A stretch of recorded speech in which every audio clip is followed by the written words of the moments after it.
ნიკა მოგესალმებით, ყველა ოპოზიციური ძალა თანხმდება, რომ რეპრესიები ოპოზიციური ლიდერების მიმართ არის ძალიან გამკაცრებული. დღე-დღეზე ახალ-ახალ საქმეებს და ამ საქმეების შედეგებს ელიან. თქვენ რა განწყობით ხართ პირველ რიგში, ვიდრე კვლევებზე გადავალთ, მითხარით, გიგი უგულავას საქმე იყო დღეს აქტუალური.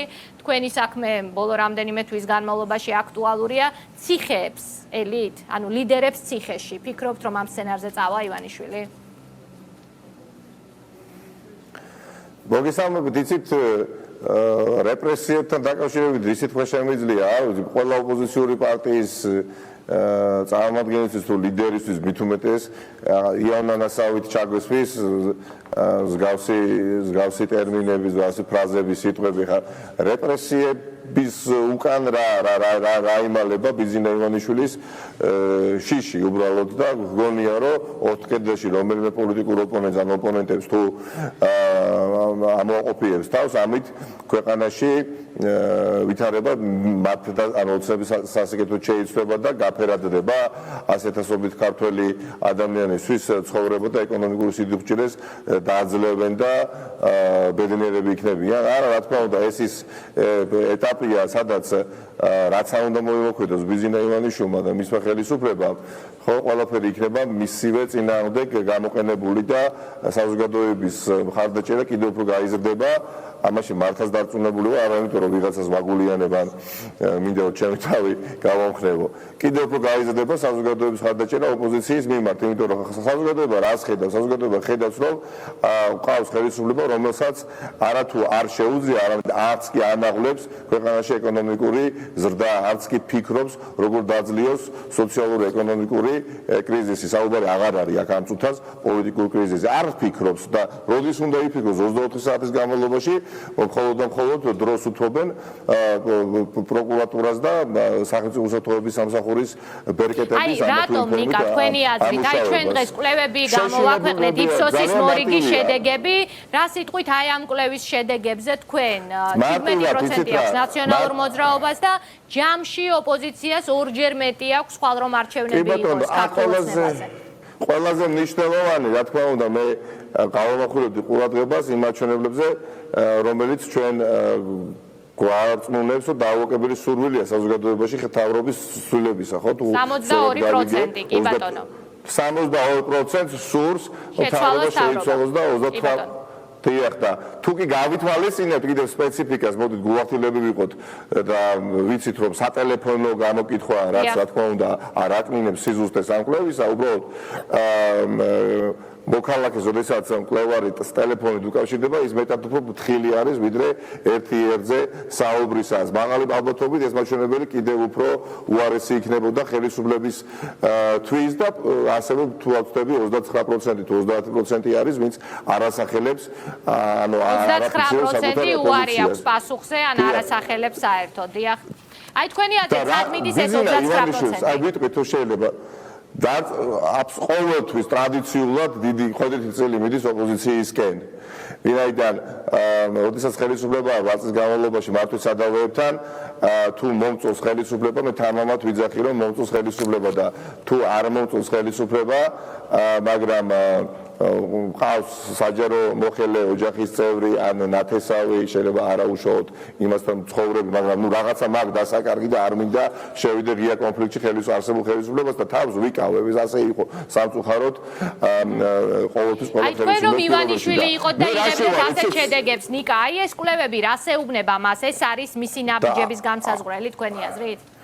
და ასეთ შედეგებს რო იღებდა ბიზინა ივანიშვილი საკუთარი კვლევის შედეგებით, რომელსაც თავად უკეთავს და დარწმუნებული ვარ ძალიან მაღალი ინტენსივობით, ამიტომაც გადადგა ის საშინელი მისთვის მომაკვდინებელი პოლიტიკურად ნაბიჯი და უკან წაიღო დაპირება საარჩევნო სისტემის ცვლილებების. აბა რა გადაადგმებია ეს გიჟული ნაბიჯი ბიზინა ივანიშვილს. ბიზინა ივანიშვილი ხალხო კარგად უნდა გვესმოდეს, რომ ჩვენზე კარგად ათუცნობიერებს რა მძიმე მდგომარეობაშია. უბრალოდ ეხლა ჩვენ თებოლის თვის დასაწყისში არ უნდა ველოდოთ ბიძინა ივანიშვილისგან, რომ გამოვა ხა ტელევიზიით და ორივე ხელს აწევს და თეთრ სახელს გადმოვაგდეს და საზოგადოებას მიმართავს კაპიტულანტური რაღაცა განცხადებებით. მას აქვს რა თქმა უნდა ეგრევე ტაქტიკა, თავისი აქტივისტები და პარტიის წევრები შეაგულიანოს, მაგრამ რაც უფრო მოახლოვდება თარიღი არჩევნებამდე, ხომ უფრო და უფრო დაეთყობა მასაც და მის გუნდს, რომ იგი ვერანაირ წინააღმდეგობას ვერ გაუწევს, ვერანაირი რეპრესიებითა და ვერანაირი კანონსაწინააღმდეგო ქმედებებით ხალხს. ელემენტარულად შეეშინდება ხალხთან დაპირისპირებაში ვერავინ ვერ შევა რა გაგახსენებთ რა არ მინდა ისე გამიგოს ვინმე რომ ამ ოლიგარქის ხელისუფლებას ვადარი ხა წინა ხელისუფლებას, მაგრამ ეხლა წინა ხელისუფლების პირობებში ძალიან ბევრ ქართული ოცნების აქტივისტსაც კი არ ჯეროდა რომ ნაციონალური მოძრაობა დათმობდა არჩევნების გზით ხელისუფლებას. გახსოვთ ეს განწყობა მე ბევრი შემხედრია რა 2012 წლამდე არ ჯეროდა თამამ, მაგრამ ყველა ხელისუფლება რომელიც რეალობის წინაშე დგება ბოლო მომენტში ის დაყვება ყოველთვის ხალხის ნებას და თუ მაინდა-მაინც ღმერთი გაუწია ხა ბიზნესში რასაც გამოვრიცხა ხო ნუ ფატალურად პოლიტიკურად ფატალურად დაამთავროს თავად ბიზნა ივანიშვილი მას აქვს შანსი ბატონი გაჩვენს ლოგიკას რომ მივყვეთ ახლა ქართული ოცნებისგან არ ელოდებით დათმობას თებერვალში მარტში აპრილში მაგრამ გონიათ რომ თუ შედეგები დადგა ისეთი რომ ანუ ეს კვლევების შედეგები გადავიდა მაგალითად არჩევნების შედეგებზე ის წავა მშვიდობიანად. ამ სცენარს წინასწარ მეტყველებთ ახლა თუ მანამდე წავა დათმობაზე. აუცილებლად. ახლა უბრალოდ უჭირავს ისეთი პოლიტიკური პოზა თითქოს იგი არ ნერვიულობს, მაგრამ ყველა ხვდებით რომ ნერვიულობს. უბრალოდ ამ რაღაცა არ ვიცი ციური მანანას იმედი და თებერვლის თვეში არ უნდა წარმოჩინდეს ისე რომ თავისიანებას მიატოვონ, მაგრამ დაწუნდები შემილია გითხრათ და გავათოვები და კიდევ არაერთხელ იმედი მაქვს შევხვდებით. აი სექტემბრის თვეში, ოქტომბრის დასაწყისში ყველაფერი ცხადზე უცხადესი იქნება, ამიტომ რომ ეს ხელისუფლება ბიზნა ივანიშვილის ნაცვლად რო ყოფილიყო ნებისმიერი სხვა რა მნიშვნელობა აქვს. ისიც განწილული იქნებოდა მარცხისთვის. მეცაც გეტყვით, ყველა ოპოზიციური პარტიის ლიდერი, ეხა აი რომ შეუერთდეს ბიზნა ივანიშვილს, ხო, დაუშვათ ეგრე ჰიპოთეტურად წამოვიდგინოთ, ვერ გადაარჩეს, იმიტომ რომ ხალხი დაწმუნდა, ეხა სტატისტიკის დეპარტამენტის მონაცემები ახსენეთ თქვენ, ხო, წინასწარმოთან, ეხა უკანასკნელი 4 წლის განმავლობაში მარტო ხორცის პროდუქტები მილიარდელი მართლის პირობებში 50%-ით გაიზრდება. უკანასკნელი 4 წლის განმავლობაში პური რო გაზრდება შანშამდე იანვართან შედარებით 15%-ით და ყველა პროდუქტს რო ცეცხლის ფასი უკიდია და განკარგვადი შემოსავალი ოჯახებს რო იგივე დარჩა და ფასების მატება რო ყოველთვიურად სულ უფრო ზემოთ მიდის და ინფლაცია რეკორდულ მაჩვენებლებს აღწევს და დღევანდელი მაჩვენებლითაც ანუ სტატისტიკის მონაცემებმა ხედველობაში ისტორიული ანუ რეკორდული ინფლაციური მონაცემები დაფიქსირდა 6.4 წინა წლის იანვართან შედარებით, ხო? ეს ხალხი ხო ატყობს რომ ამ ქვეყანას ყავს მართველი რომელიც მხოლოდ თვითონ დიდდება საკუთარი გარემოცვა, მაგრამ მე რაღაცა არ მოწოდა წინა ხელისუფლების პირობებში, ბევრი რამ არ მოწოდა. ამ ადამიანს ხარ იმიტომ დაუჭირე, იყო ძალიან შეძლებული ადამიანი, დამპირდა კეთილდღეობას ამ ქვეყანაში და მნიშვნელოვნად გაუარეს და ჩემი ეკონომიკური ანუ მატერიალური მდგომარეობა. აქ ოპოზიციის მხრიდან ეხა ყველაზე მნიშვნელოვანი პროცესი ხდება და ვადენებ თვალყურს, რაც არის დაკვეთა საზოგადოებისა. ერთობა და ეს ერთობა შენდარჩუნდება, რაშიც ლომისვლივი მიუძღვის ბიზნა ივანიშვილს. აი, ნიკა, უნდა ჩაგეკითხოთ ერთობის შენარჩუნებაზე ერთობა. ძალიან ბევრ ადამიანს, თქვენ როგორც ახსენებთ, ლევან, ნიკა, ბოდიშვიხთი, 62%-ს აქვს სურვილი, რომ შეცვალოს ხელისუფლება, მაგრამ 48%-ს ჯერა, რომ ამას მოახერხებს, 52%-ს არ ჯერა, რომ ამას მოახერხებს და სოციალურად რთული პირობები, ეკონომიკურად რთული პირობები, თან საჯარო სექტორში თქვენ არაერთხელ გისაუბრეთ დაშინებასა და მუქარაზე და ეს საერთაშორისო არასამთავრობო ორგანიზაციების დასკვნებშიც არის. მას არ სჯერა, რომ უკეთესობისკენ რაღაცას შეცვლის. აი აქ ოპოზიციის სამუშაო არის თუ არა თქვენ ჩათვლით? რა თქმა უნდა არის, მოგჩაუხრელი შრომა საჭირო, მაგრამ ეჭვი რა ვქნა ეხლა გითხრათ ეჭვი მეპარება მოგატყუდა ეჭვი აბსოლუტურად ამეპარება და რო გავამტკიცოთ ჩემი არგუმენტი მოვიყვან მაგალითად 2018 წლის არჩევნებს სადაც ბევრი არაფერი აწყდებოდა მოსახლეობის აბსოლუტურ უმრავლესობისთვის ვინო მათ იცოდნენ რომ თუკი პრეზიდენტი გახდებოდა ოპოზიციური კანდიდატი ამ შემთხვევაში გრიგოლ ვაშაძე ხელისუფლებაში მაინც რჩებოდა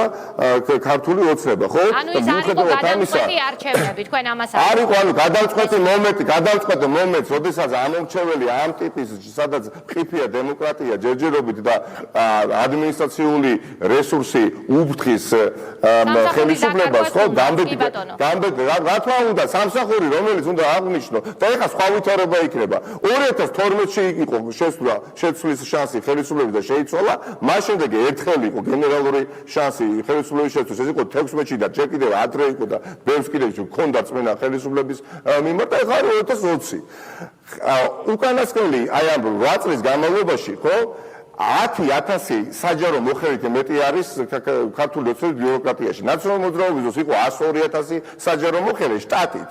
და ეხლა ყავს 112,000. აქ სტადიარიშებს ართული და სიპებში და აიპებში. 10,000 ადამიანი რას აკეთებს ეხლა? არაფერს არც დადიან სამსახურებში. და ამის პარალელურად 2018 წლის მონაცემები მინდა მოვიყვანო რომ ზუსტი იყო 54,000 სამუშაო ადგილი დაიკარგა კერძო სექტორში ანუ კერძო სექტორში 54,000 ადამიანი სამუშაო ადგილი დაიკარგა ანუ ის სამუშაო ადგილები სადაც მეტნაკლებად უფრო დამოუკიდებლები არიან და გამგებლებზე და გუბერნატორებზე და მინისტრებზე არ არიან დამოუკიდებლები და მათი ნაწილი ან ქვეყანაში ქვეყანა დატოვეს და ქვეყნიდან წავიდნენ და პარალელურად დავინახეთ გითხარით 10,000-დან მეტი საჯარო მოხელი და აქვე უნდა თქვა 9 მილიონი ლარით გაზრდილი არის სახელმწიფო ფონდი ცინიზმია რა ხა 1 მილიარდი იყო მიზანი არჩევნების შედეგების манипуლირება რა თქმა უნდა გეტყვი დავასრულე მილიარდი ლარი იყო საჯარო სამსახურში დასაქმებული ადამიანების სახელმწიფო ფონდი შტატით ხო დღეს მილიარდი 500 მილიონია 525 მილიონი ვინმე მეტყვის ჭუანტყოფელი რომ ამ 8 წლის განმავლობაში იმდენად მეტი საქმე კეთდება ქვეყანაში რომ დრამატულად გახდა საჭიროება ბიუროკრატიის გაზრდისა და შესაბამისად სახელმწიფო ფონდის გაზრდის ვიდრე ნაციონალურ მოძრაობის დროს კეთდებოდა არა ხელისუფლება ფიქრობს რომ მე აქ წიხრით ბოდიში და შეეყიდა შევტენი ადმინისტრაციულ ორგანოებში ამ ადამიანებს და ისინი მერე მოვლენ და ხმას მომცემენ და აქ უშვებენ ძალიან დიდ შეცდომას და ამაში თავადაც დაწუნდნენ 2018 წელს ძალიან ბევრი მათგანი ხმას არ მიცემს ქართულ ოცნებას იმიტომ რომ ხა საჯარო მოხელე იყო არ ნიშნავს აპრიორი რომ ყველა ერთ რასში ჩადგება და მივადა ბიზინა ივანიშვილს შემოხაზავს რომელსაც არ ყავს არც ერთი პარტნიორი პოლიტიკური პარტია ქვეყნის შიგნით და საერთოდ არც ერთი მოკავშირე საერთაშორისო დონეზე პოლიტიკურ პარტნიორობაზე უნდა ჩაგეკითხოთ ნიკა პოლიტიკურ პარტნიორობაზე მინდა ჩაგეკითხოთ ჯამში ოპოზიცია დღეს რომ არჩევნები იყოს ოცნებას უგებს მაგრამ შეთანხმება გაქვთ თუ არა ან მიღწევადია თუ არა ოპოზიციის საერთო გეგმა მაგალითად მაჟორიტარულ ოლქებში პირველ ტურშივე დასრულებას ეძახით თქვენ ამ სცენარს თითო მაჟორიტარის დაყენება თითო ტურში ანუ ოპოზიცია თანხმდება მარნეულში ერთი ძალა აყენებს თქვათ იქ სხვაგან მეორე მესამე ანუ წინასწარვე არ ხართ ერთმანეთის კონკურენტები და ოპოზიცია რჩება VS ოცნების კანდიდატი აი ასეთ სცენარზე შეთანხმებას ყველაზე დიდი პოლიტიკური ძალა რეიტინგების მიხედვით ნაციონალური მოძრაობა რას იზამს ასეთ შემთხვევაში კი პასუხებთ სრულად უნიკალურ ვითარებასთან გვაქვს საქმე როდესაც ძალიან ეკლექტური ოპოზიციური სპექტრი არის შეთანხმებული მთავარზე რომ ქვეყანაში არ უნდა იყოს ოლიგარქიული მმართველობა და ჩვენ ვართ ამ გზაზე დამდგრები და დაწუნებული ვარ ის უნარი რომელიც აღმოგვაჩნდა ყველას ერთად იქნება ხორცს შესხმული და როგორი საარჩევნო სისტემითაც არ უნდა ჩატარდეს არჩევნები ქართული ოცნება ბიძინა ივანიშვილი მოდი პირდაპირ თქვათ ეხლა რა ქართული ოცნება არ არსებობს როგორც ასეთი პოლიტიკური გუნდი ბიძინა ივანიშვილი ერთი ადამიანია საკუთარი არ ვიცი მოსამსახური პერსონალით რომელიც მინისტრებად ყავს დანიშნული დამარცხდება საჭირო ჩვენ ვიქნებით კოორდინაციაში ერთმანეთთან და მეცაც გეტყვით რა ეხლა არ მინდა ქედმაღლულად გამომივიდეს ეს ნათქვამი, მაგრამ თუ გინდა რომ ერთობა შედგეს, ყველა სფეროში ასეა, პოლიტიკაში მით უმეტეს, ხომ? თავარმა ოპოზიციურმა ძალამ უფრო მეტი უნდა დათმოს იმისათვის, რომ ერთობა შედგეს და ჩვენ ამისთვის მზად ვართ და ჩვენმა რა თქმა უნდა, ჩვენმა კოლეგებმაც ოპოზიციიდან ძალიან კარგად იციან და ჩვენ ამას ვასხივებთ ყოველდღიურად. მიუხედავად იმისა, რომ გულახდილად გეტყვით ამასაც, თუ კი ვინმე შეიძლება აწყობდეს დღეს აი არსებული შერეული სისტემა, ეს არის ნაციონალური მოძრაობა, როგორც ყველაზე მსხვილი ოპოზიციური ძალა. ქართულ ოცნებას რომ ოდენავ მაინც უნარი ჰქონდეს ანალიზის გაკეთებისა, ის უნდა ხვდებოდეს, რომ თუ ვინმეს ასევე არ აწყობს არსებული შერეული სისტემა, ეს არის ქართული ოცნება. უბრალოდ ჩვენ რატომ ვართ სხვა ოპოზიციურ პოლიტიკურ პარტიებთან ერთად იმ მოთხოვნაში, რომ ქვეყანაში იყოს სამართლიანი, ყველაზე სამართლიანი პროპორციული არჩევნები, იმიტომ რომ დაგვიდასტურა დრომ, რომ ეს სისტემა, შერეული სისტემა არის ძალიან მანკიერი, რომელიც საბოლოო ჯამში შენ, რომელიც გარკვეულ ეტაპზე არჩევნებში გამარჯვებას მოიპოვებ, გასუსტებს. ანუ კონსოლიდაცია მთელი თლიანი ძალაუფლების, როდესაც ერთი კონკრეტული პოლიტიკური ძალის ხელში არის, ხო და ეს იყო ნაციონალური მოძრაობის პირობებში, სხვა ხალხის განმავლობაში. საბოლოო ჯამში დათმური სამსახური გაგვიწია ჩთავად ჩვენ, ხო? ამიტომ ქვეყნის ეკონომიკური, პოლიტიკური და სხვადასხვა მიმართულებით განვითარებისთვის ყველაზე დემოკრატიული და სამართლიანი სისტემა არის უმნიშვნელოვანესი, როდესაც პარლამენტს ექნება რეალური კონტროლის მექანიზმი იგივე ძალოვანუცებებზე, იგივე სხვადასხვა სამინისტროებზე და ვინ თუ არა ეხა ყველაზე ძლიერი ოპოზიციური პარტია, დიახ, არ მოვერიდები, იხეირებს თუნდაც ერთი საარჩევნო სისტემით ან მეორე საარჩევნო სისტემით. არ იქნება პროპორციული საარჩევნო სისტემა და ღმერთი გაუწევება ქართულ ოცნებას და ყურს არ უგდებს თავისუფალ სამყაროს, ლეგიტიმაციის კითხვის ნიშნებით აუცილებლად დაესწრო და ბოლო დროინდელი ევროსაბჭოს რეზოლუციაში შავი თეთრზე დაუწერეს ეს ყველაფერი. კი ბატონო, თუ კი მაინც გაკადნიერდებიან, ჩვენ კოორდინაცია შევინარჩუნებთ ოპოზიციურ პლატფორმაზე და ერთმანეთს მაქსიმალურად ხელს შევუწყობთ, რომ ქართულ ოცნებას შეთანხმებულად დაუპირისპირდეთ იგივე მაჟორიტარულ ოლქებში. ამიტომ ახლა მთავარი არის, რაც შეიძლება მალე გაიკლეს, რა საარჩევნო სისტემით შევდივართ ამ ეგზისტენციალურად მნიშვნელოვან საარჩევნო კამპანიაში და აი ამის შემდეგ რწმენას მნიშვნელოვნად გაიზრდება ქართულ ამორჩევაში, რომ ბიზნეს ივანიშვილი აუცილებლად დამარცხება მიუხედავად იმ მილიარდებისა, რომელიც არის უბრალოდ სყიდველობით უნარი დაკარგული, ის ფული აღარ იმუშავებს ისე როგორც მუშაობდა. იქნება მით უკეთესი. ამიტომ ბურთი მართლაც თუ ვინმეს მოედანზე, ეს არის ქართული ოცნების მოედანზე. ეყოფა საღი აზრი, საღი გონი, კი ბატონო, მიიღება სწორ გადაწყვეტილებას. არ ეყოფა და ყველა ერთად დავინახავთ ამ პოლიტიკურ პროცესებს. დიდი მადლობა ნიკა. მე ძალიან მინდა თქვა, გამოვიდა ერთ-ერთი ლიდერი ქართული ოცნების და კიდევ ასე დამცინავად, ცინიკურად, აგდებულად საუბრობს, რომ სულ რაღაც 30 ადამიანი აპროტესტებს თურმე პარლამენტის მიმდებარე ტერიტორიაზე და მას რა გონია, როდესაც ასეთი რიტორიკით გამოირჩევიან დღენიადაკ, ამით რაიმე პოლიტიკური ქულები მათ ეწერებათ? პირიქით საზოგადოება ხედავს, რამდენად არაადეკვატურები არიან და უნდა ქონდეს მოლოდინი, რომ კვლევების მიხედვით ეს მათ რეიტინგზე არ მუშაობს, ნიკა, ვნახოთ უკვე პოლიტიკური ქულები არჩევნებზე დაითვლება.